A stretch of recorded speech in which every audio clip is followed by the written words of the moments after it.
بسم اللہ الرحمن الرحیم۔ اسلام کی مقبولیت میں اضافہ کیوں اور کیسے؟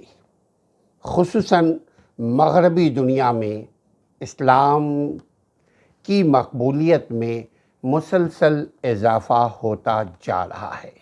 اس کی وجہ یقیناً مسلمان نہیں ہیں، اس کی وجہ قرآن ہے، اس کی وجہ نبی کا فرمان ہے جو میں سمجھ پایا ہوں، چونکہ میرا قول، میرا عمل، میری زندگی کا رول ماڈل یقیناً قابل تحسین نہیں ہے۔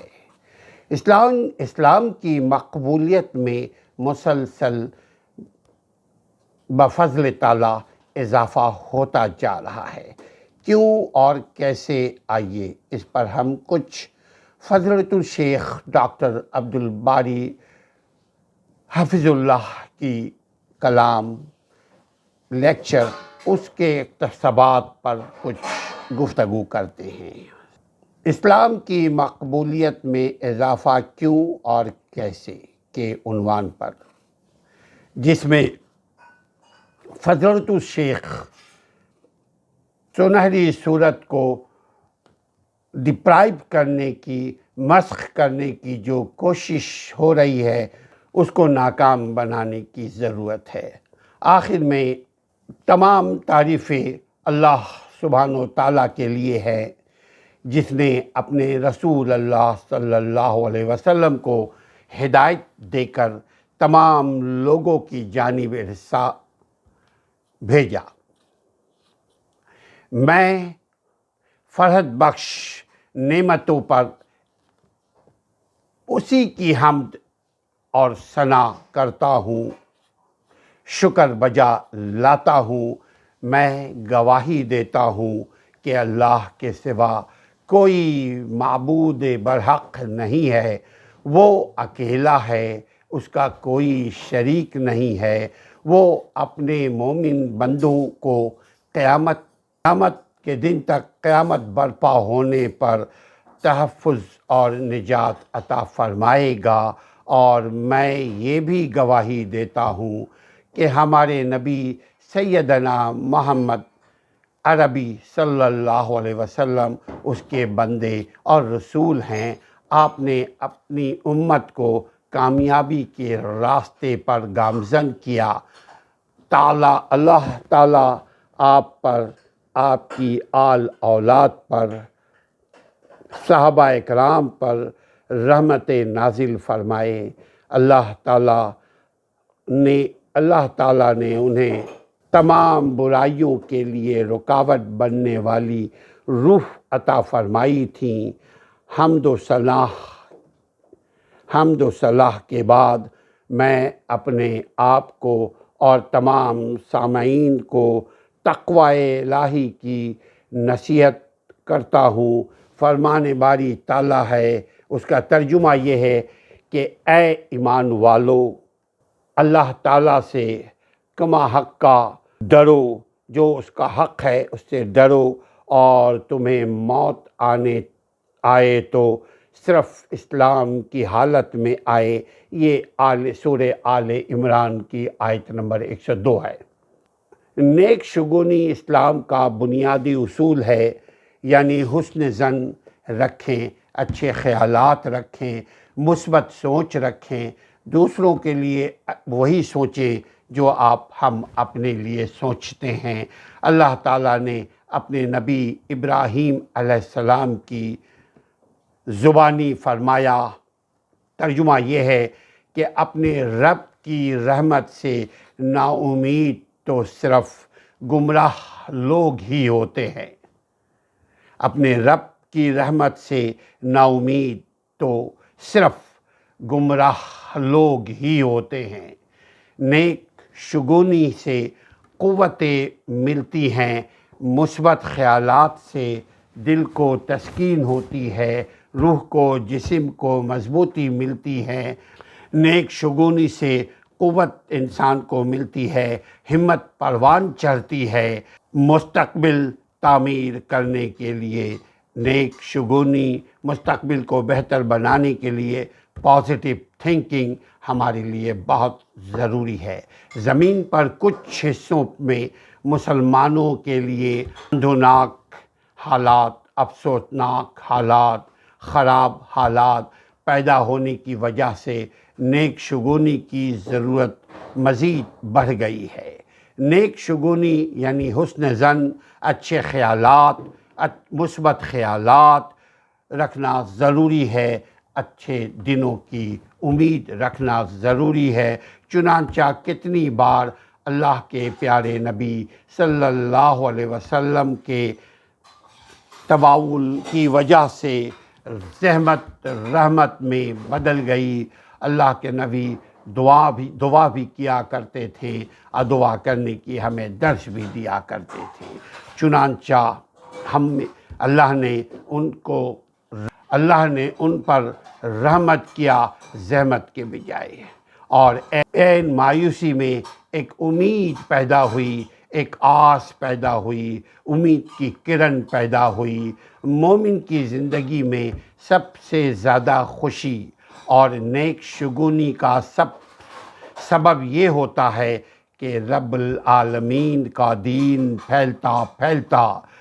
پھیلتا جائے، میری زندگی میں بھی اللہ کا دین نافذ ہو، اور ہماری زندگی سے نکل کر ہمارے معاشرے میں بھی اللہ کا دین نافذ ہو۔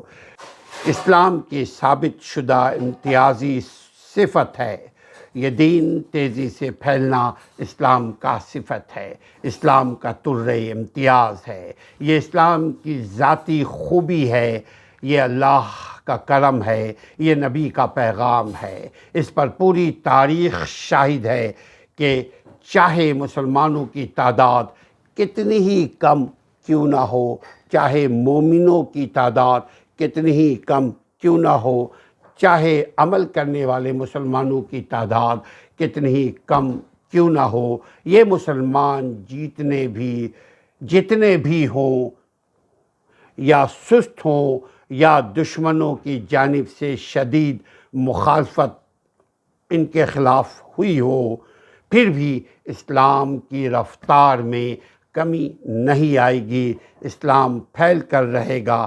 لاکھ دنیا چاہے اسلام کو سمیٹنا، اسلام کو سکوڑنا، اسلام کو کنویں میں بند کرنا، اسلام کو صرف نام کے لیے رائج رکھنا، مگر یہ اللہ کا دین ہے، اللہ کا دین پھیلنے کے لیے آیا ہے، قیامت تک یہ پھیلتا رہے گا۔ بھلے سے ہم نہ پھیلائیں، اللہ جس سے پھیلانا چاہے، اللہ جس سے اسلام کو پھیلانا چاہے وہ اللہ پھیلائے گا۔ مکہ میں اسلام کی ابتدا معمولی یعنی صرف 38 لوگوں سے شروع ہوئی تھی، اور آج یورپ تک اسلام پھیل چکا ہے۔ مکہ میں اسلام کی ابتدا معمولی لوگوں سے ہوئی تھی، غریب لوگوں سے ہوئی تھی، کمزور لوگوں سے ہوئی تھی، غلام لوگوں سے ہوئی تھی۔ دیکھیے بلال حبشی مسلمان ہوئے، بلال حبشی سے ہوئی تھی، ابو بکر سے ہوئی تھی، عثمان و علی سے ہوئی تھی، عمر اور دیگر صحاباؤں سے ہوئی تھی۔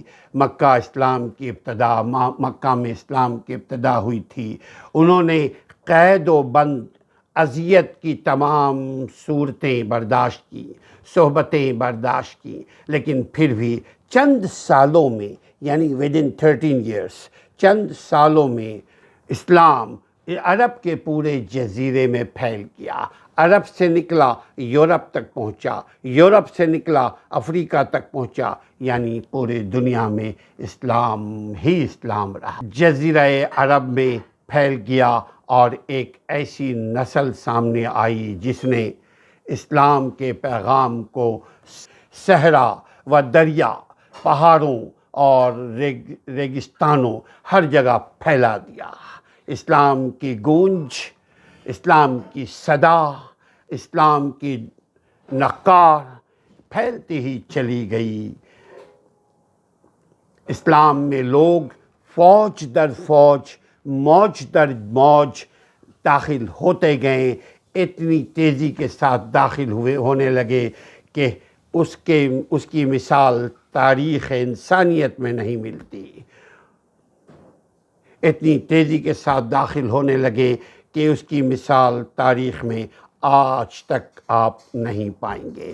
یہ اسلام کا بہت بڑا معجزہ ہے، یہ اسلام کا بہت بڑا کا بہت بڑا تاریخ ہے، بہت بڑی بات ہے، کہیں نہیں ملتی اس جیسا مثال۔ مستقبل صرف اسی دین کا ہوگا، یعنی اسلام کا ہے۔ اسلام اس لیے پھیل رہا ہے کہ اس دین کو اللہ تعالیٰ نے تمام لوگوں کے لیے پسند فرمایا ہے۔ اسلام اس لیے پھیل رہا ہے کہ اسلام کو اللہ تعالیٰ نے تمام خلقت کے لیے پسند فرما دیا۔ یہ دین وہاں تک پہنچے گا جہاں تک دن اور رات، یہ دین وہاں تک پہنچے گا جہاں تک دن اور رات ہیں۔ اللہ تعالیٰ کسی بھی مٹی یا کپڑے کی رہائش کو اسلام داخل کیے بغیر نہیں چھوڑے گا۔ اللہ تعالیٰ ہر جگہ اس دین کو پہنچائے گا، اللہ تعالیٰ ہر کان تک اس دین کی صدا کو پہنچائے گا، اب تاکہ حجت تمام ہو جائے۔ باعزت لوگوں کو اللہ تعالیٰ اسلام قبول کرنے کی وجہ سے معزز بنا دے گا، اور ذلیل لوگوں کو اسلام ترک کرنے کی وجہ سے ذلیل کرے گا، رسوا کرے گا، آج یا کل۔ اسی لیے اسلام کو تھامے رہیے، اسلامی رولز کو اپنائیے۔ اسے حاکم نے مستدرک میں یوں روایت کیا ہے کہ لوگوں نے بھی اسلام سے محبت کا اظہار کیا۔ یہ حاکم میں ہے، لوگوں نے بھی اسلام سے محبت کا اظہار کیا، کیونکہ اسلام کے تمام گوشے روشن ہیں، کیونکہ اسلام ہی ثابت شدہ حق ہے، کیونکہ اسلام ہی فطرت سلیم اور عقل سلیم سے مطابقت رکھتا ہے۔ اسلام نے اندھیروں میں اجالا کیا، اسلام کی رات بھی دن چمکتے ہوئے سورج کی طرح دن میں روشن ہے۔ لوگوں کو خوشیاں اسلام کے ذریعے ہی مل سکتا ہے۔ لوگوں کو خوشیاں دیں، اور ان کی شرح بڑھتے بڑھتے عرب سے یورپ تک پہنچ چکا ہے۔ یہی دین اسلام فطرت الہی ہے، اسی پر اللہ نے لوگوں کو پیدا کیا ہے، یعنی اللہ نے انسان کو دین فطرت پر پیدا کیا ہے، اور دین فطرت کا مطلب توحید ہے، توحید کا مطلب اسلام ہے۔ اللہ نے لوگوں کو دین فطرت پر پیدا کیا ہے۔ اللہ کی اس تخلیق میں کوئی رد و بدل نہیں کر سکتا۔ یہ سورہ روم آیت نمبر 30 میں ہے۔ اسلام پھیل رہا ہے کیونکہ اسلام کے ایمانی نظریات دلوں کی خالی جگہوں کو پر کر دیتے ہیں، روحانی بے چینی کو چین بخشتے ہیں، فکری پیاس بجھاتے ہیں، روحانی ضروریات پوری کرتے ہیں، نفس کو اطمینان دے کر اس کی تشنگی ختم کر دیتے ہیں۔ لوگ جوق در جوق اللہ کے دین میں داخل ہو رہے ہیں، کیونکہ اس دین نے انسان کو اس کا اصل مقام دیا، انسان کو اصل مقام عطا فرمایا، انسان میں انسانیت دی، جسم و روح کو بلندیوں تک پہنچایا، انسانیت کے دل اور دماغ کو پروان چڑھایا اسلام نے انسانیت کے سامنے نئے افق کھولے، اسلام نے انسانیت کے سامنے ترقی کے نئے دروازے کھولے، کائنات کو انسان کے تابع کیا، پوری خلقت کو، پوری دنیا کو انسان کے تابع کیا، اور انسان کو کہا تم اشرف المخلوقات ہو، اور کسی بھی مفید چیز کو اسلام نے حرام قرار نہیں دیا۔ مستقبل اسی دین کا ہے، مستقبل فیوچر اسی دین اسلام کا ہے، کیونکہ اسلام کی اثر انگیزی، اسلام کی سحر ایسی ہے کہ جسے ہم بیان کرنے سے قاصر ہیں۔ ہم اسلام کو انٹرپریٹ کر ہی نہیں سکتے۔ اسلام اپنی اندر مکمل جامعیت لیے ہے۔ اسلام کے کارناموں کو الفاظ میں بیان ہم نہیں کر سکتے، اس لیے کہ اسلام نے انسان کو گناہوں کی ذلت سے نکال کر اطاعت کی عزت میں لا کھڑا کیا ہے۔ گناہوں کی ذلت سے، گناہوں کی کھائی سے، گناہوں کے دلدل سے نکال کر عزت کی بلندی بخشی ہے، پائیٹی بخشی ہے، دنیاوی حد بندیوں سے ابدی وسعتوں تک پہنچایا ہے، دلوں کو نفرت